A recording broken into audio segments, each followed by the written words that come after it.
của ông đông cái cọc nha.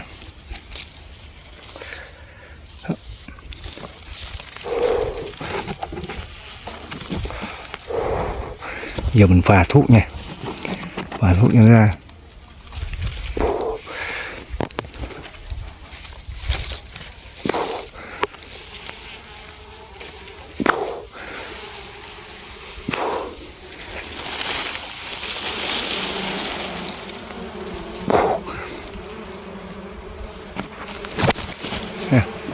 Ong mọc ra hết mùa mà còn ong đá. Rồi cắt lên đó nha các bạn.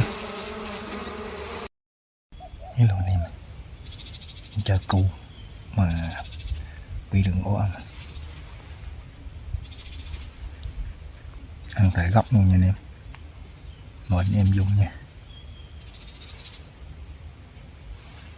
Cái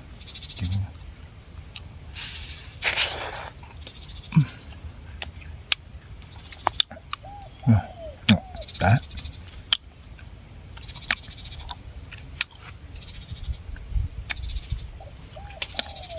mời anh em cái nữa nha.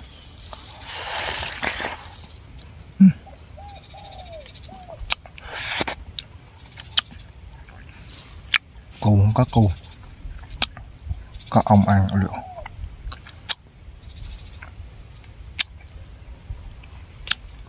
Ngon quá anh em.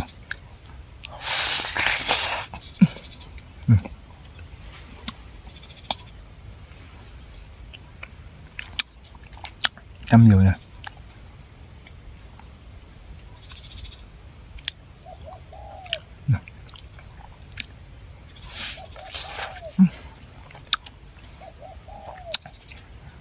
Quá phê.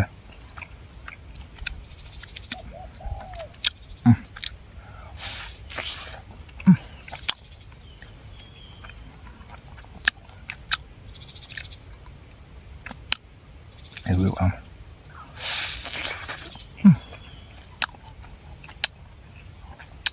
Quá quen em. Lặng ha.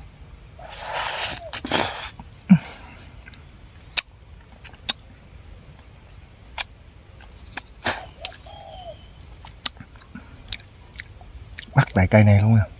Bắt tại cây này luôn. Ngọt ăn luôn. Ăn vậy mới sướng.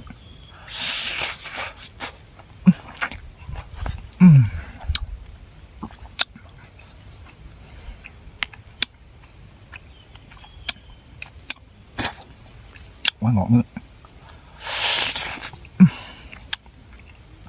Ngon này nè, ngọt đó.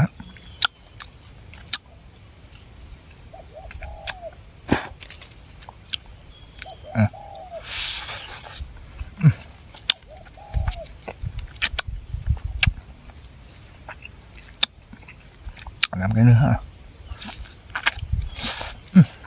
Con này là xét dục.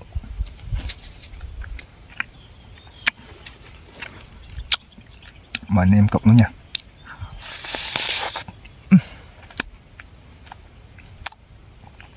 Quá ngon.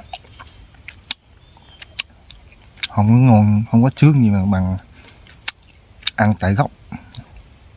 Ăn tại cây review tại cây tại rừng nha anh em.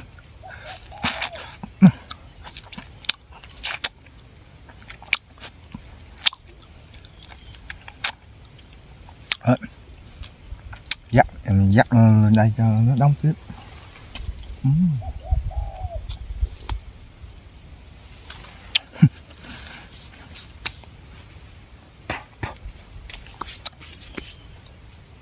Quá ngon nhiều.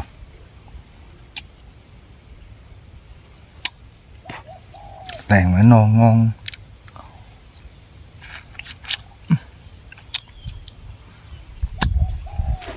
Quá hấp dẫn. Rồi, chào anh em nha. Bye.